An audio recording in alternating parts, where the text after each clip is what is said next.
Hello, class.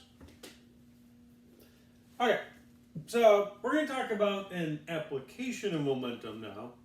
And we're going to see how useful it can be in describing collisions. So momentum is really useful when we go to, like from instead of a single particle to larger systems. And we're going to look at the most straightforward collision we can consider. Say it's a one-dimensional problem, and like one mass is going to slam into another one. In this case, they're both moving to the right, so they have positive velocity. But they could just as well be a head-on collision. Same thing applies.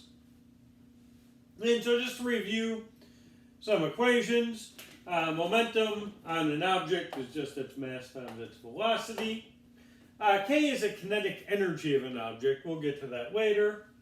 Newton's second law for a single particle, and then Newton's second law for a system of particles, where you add up all the forces acting on the system, but we only need to consider external forces. The internal forces cancel out by Newton's third law.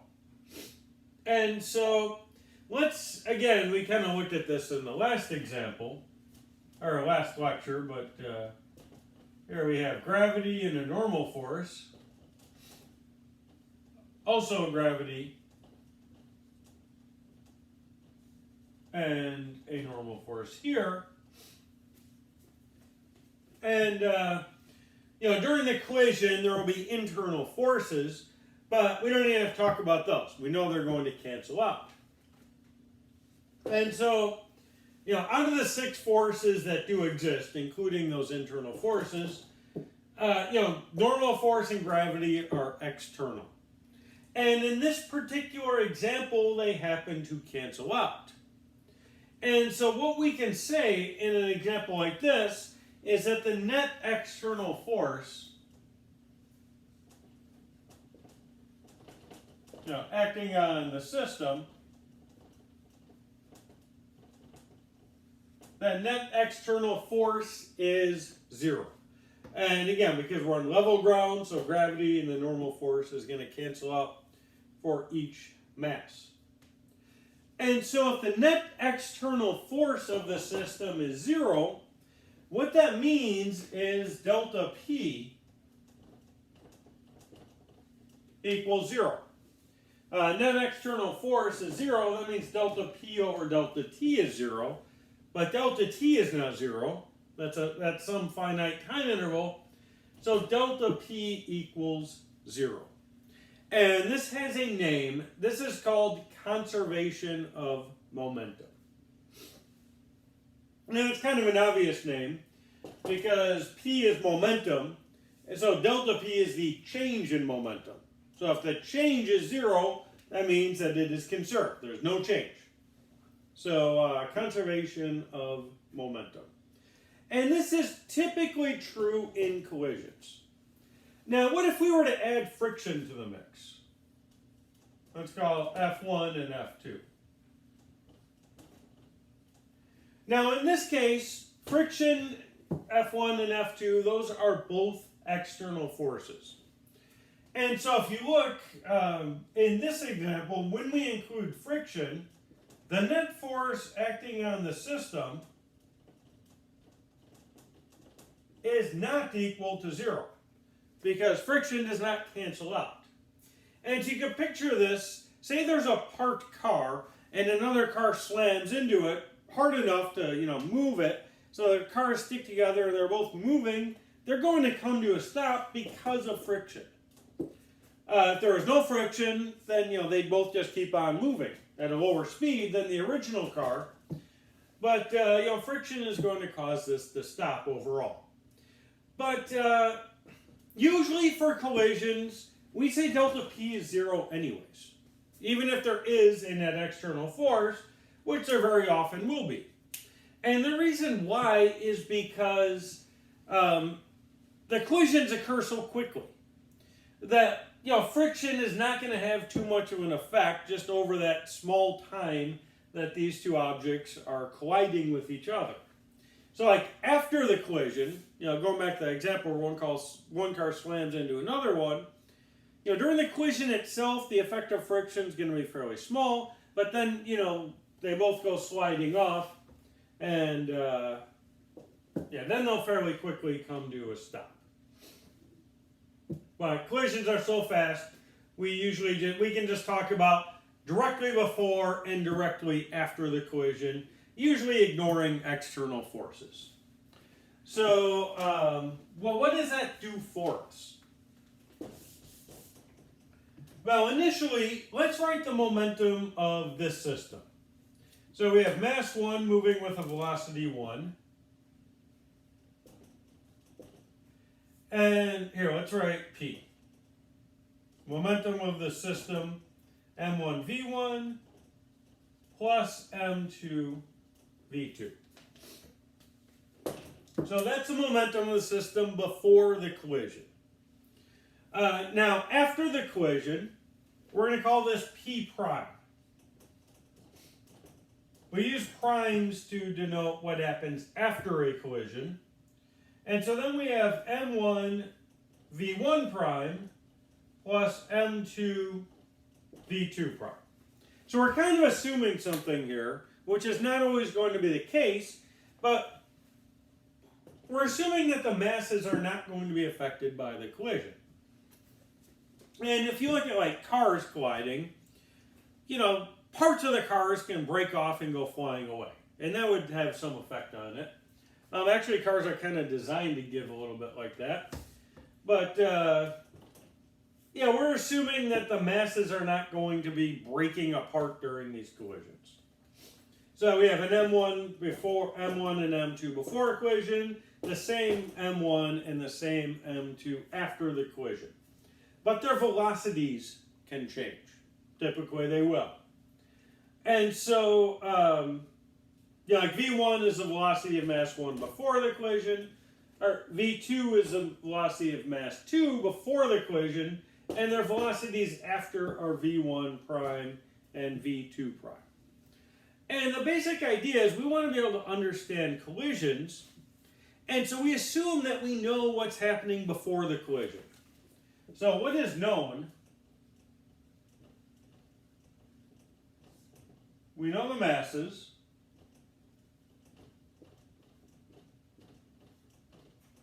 What is unknown?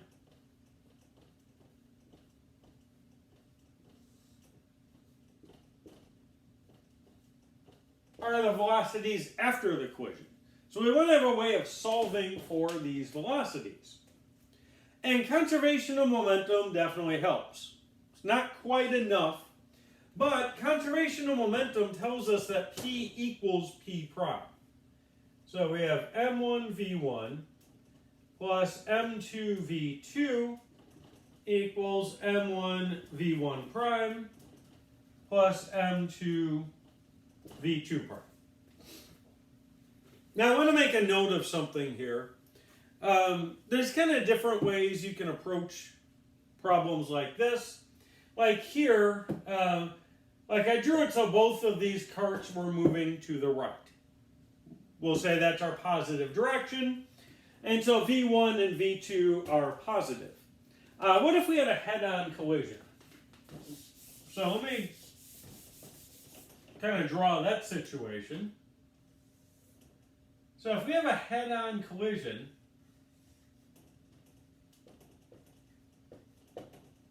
let's give it numbers. So let's say this is moving 8 meters per second to the right.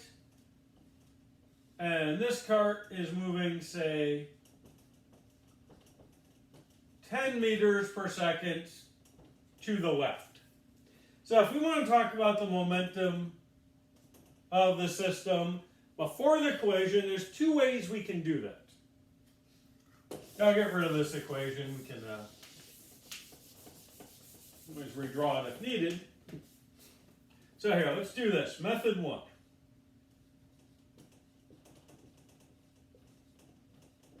This is what I usually do, where I know which direction things are going. So what I would do is I would say P is equal to M1 V1 minus m2v2. So what I'm doing here is I'm saying v1 is 8 meters per second, and v2 is 10 meters per second.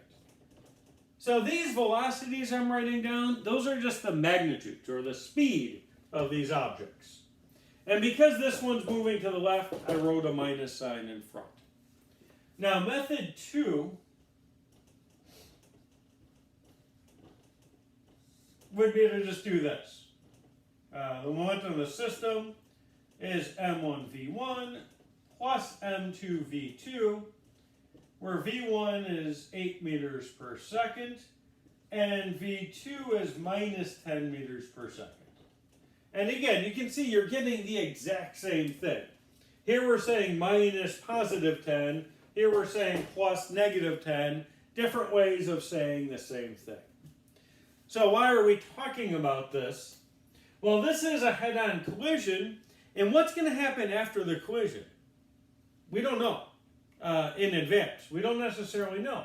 Maybe both carts are going to be moving to the right after the collision. Maybe they're both moving to the left. Or maybe they bounce off each other where V1 is to be going to the left and V2 is going to be going to the right. We don't always know what's going to happen after the collision. So, yeah, maybe method 2 would be better when we're dealing with collisions. Or you could just use a combination where you like write the minus sign here. But for P prime, you should probably always write it like M1 V1 prime plus M2 V2 prime, unless you know for sure which way things are going to be moving. So, yeah, just as long as you're careful about it, either way is fine. But yeah, if you don't know what direction something's moving, just, write them all as positive. And then if, say, V2 prime happens to be negative, that'll show up in the equation. So like if V2 prime was moving to the left, that'll show up as a negative thing. Okay, so remember our goal is to solve for V1 prime and V2 prime. And so what we know in general, let's not worry about the direction here. Conservation of momentum, P equals P prime. Then again, that's a momentum of mass 1, that's a momentum of mass 2. That's our system, so if you add them up, you get the momentum of the system. And then here we have prime. So again, these are our unknowns. And so what we have here is one equation with two unknowns, and that is not enough. So we started before conservation of momentum. We just had two unknowns, and that's it. But now at least we have one equation that relates them. So that by itself is important. Now, but we need more. And we're going to define different types of collisions. We're going to have two basic types of collisions. There are elastic and inelastic.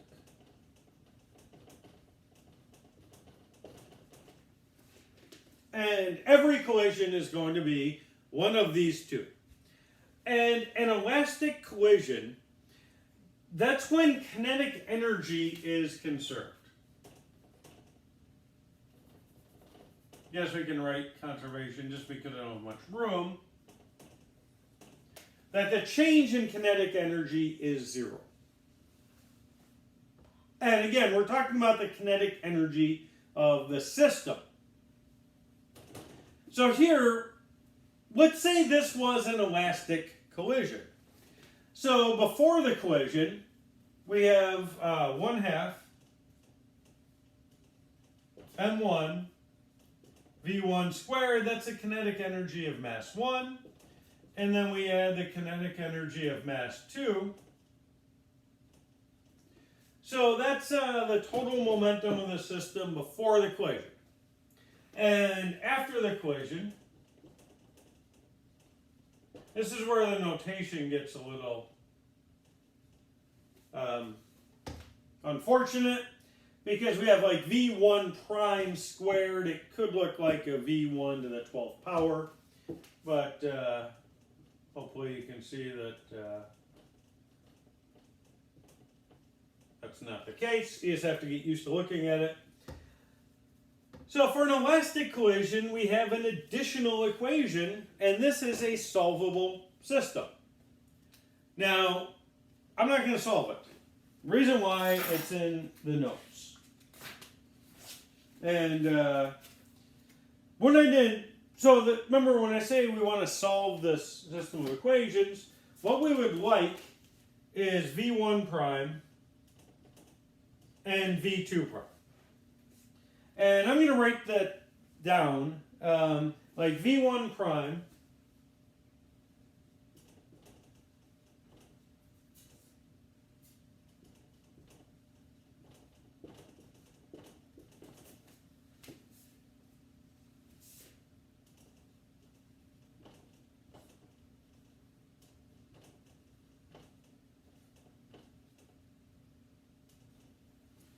Let me just double check and make sure I actually got this right.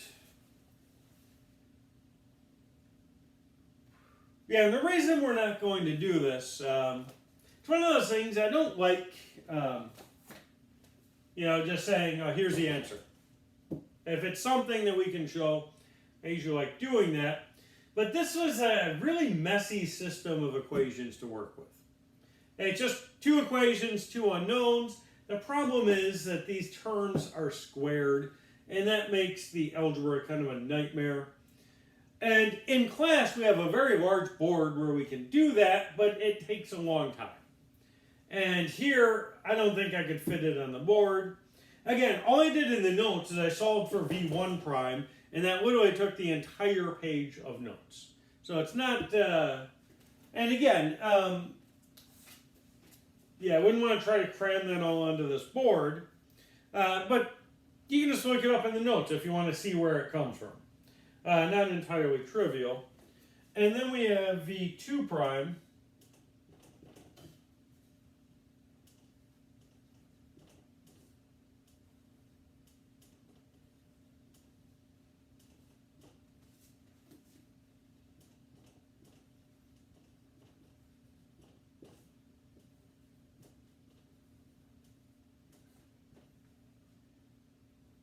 Okay. So that is the solution. Now, it is very important that you understand that this is for an elastic collision. And only for an elastic collision. And if you look on your equation sheet, this is not here. And the reason I don't put this on the equation sheet is because if I did, I guarantee you like 90% of the class would just use this every single collision problem. And the reason why is this is, particularly like an introductory student in physics, this is your favorite kind of problem when you're given like the masses before and like the velocities before, and the question is, say, what is v1 prime? And you can just look at this equation and say, oh, I know everything here. This is just plugging into an equation. That's easy to do. And so it's so tempting to use this, people just automatically use it no matter how much I, warn students, do not do this. Because sometimes, you can write on your equation sheet, and some students write this down and, then try to use it even when you're not supposed to. So even though I don't put it on the equation sheet, students do it themselves and still try to use it. So again, this is great if we have an elastic collision. But if it's not an elastic collision, you just cannot use these. So very important to understand that.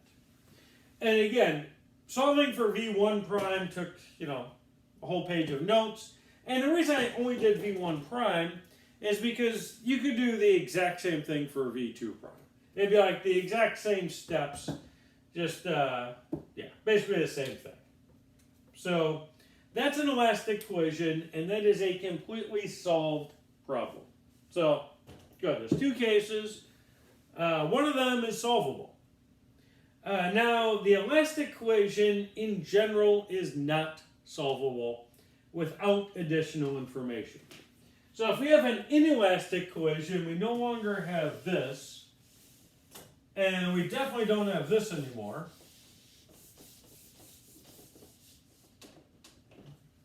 So we have two unknowns. We need to know something. So one thing we could know is, say I gave you a problem where I give you everything we typically know. We know the masses of these objects, and we know their velocities before the collision. And what if I give you, say, v2 prime? Well, then there's only one unknown left, and then you can just use conservation of momentum to solve for that's left, last remaining unknown. So that's one way I could give you that additional piece of information. So you always need one more piece of information to solve these problems. One possibility is just knowing it's an elastic collision. That's enough to solve the problem. If I give you one of the velocities, the last case we're going to consider, though, is a special case of an inelastic collision called perfectly inelastic. And what that means is that the two objects stick together. So this would be kind of typical in something like a car crash. By the way, an example of an elastic collision. Now, for real large-scale objects, there's no such thing as a perfectly elastic collision, but to a very good approximation, a collision could be elastic. But an example of that would be like steel objects colliding at low speeds. So if you have like cars or something colliding at high speeds, that would be more of a perfectly inelastic. But yeah, you might have, sure you've heard of Newton's cradle, where you've got, we have this in class, in the lab, of course. But these metal balls hanging, and like you pull this one to the side and let it go, and then it's going to knock this one off. And these are examples of elastic collisions, these small metal objects colliding with each other. And again, I guess you could argue they can't be totally elastic. Because remember, energy is always conserved, but energy can change forms. So kinetic energy is not always conserved. And you can tell, kind of obviously, that this Newton's cradle is not really an elastic collision to 100% accuracy, simply by the fact you can hear these collisions. So like there's got to be energy being carried away in the form of sound waves. And so, obviously some energy is being carried away. But to a very good approximation, these are elastic collisions. Now, a perfectly inelastic collision, think a high-speed car crash. The cars just collide and stick to each other. They become one. So that's a perfectly inelastic collision, and that's actually a very easy one to solve.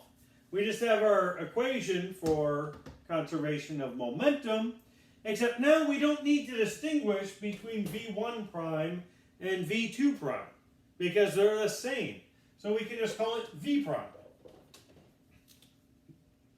And then if we factor that out,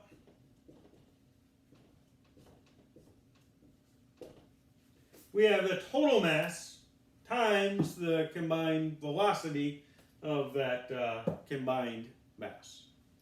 So there's kind of three cases. There's two basic cases. Everything is either elastic or inelastic. By definition, an inelastic collision is one that is not elastic.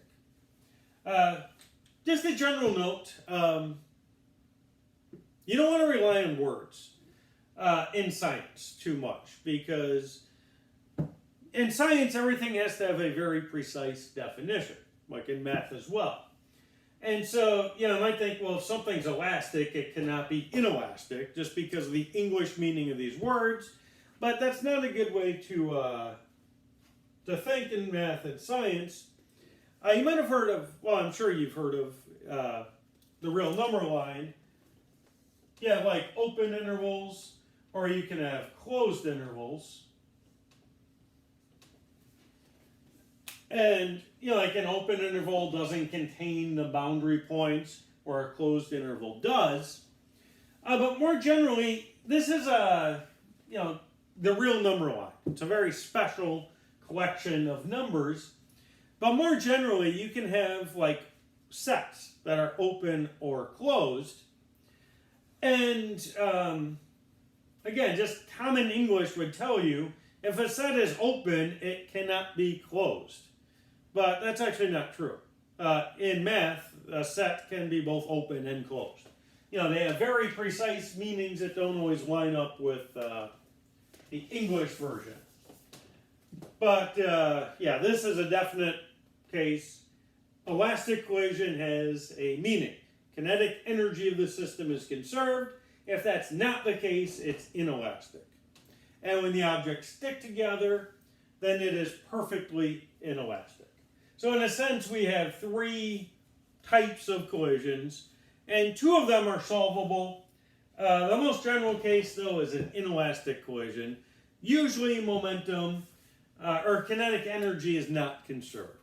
One reason why, like when objects collide, heat can be generated, which is a form of energy. So some of that kinetic energy gets turned into heat. In more extreme cases, like say a car crash, cars can, the metal bends and gets deformed, and that takes a lot of energy to do. So again, a lot of that kinetic energy goes into just deforming these objects or breaking things in the car. So that dissipates a lot of energy. But yeah, basically we have three cases, and it's good to understand, what these cases are. That's solvable, that's solvable. This one, you need some more information. And again, during the review, we'll go over, we'll just do like an example of each type of collision. But I'm pretty sure we covered the basics and everything we needed to. So yeah, this will be a good place to stop then.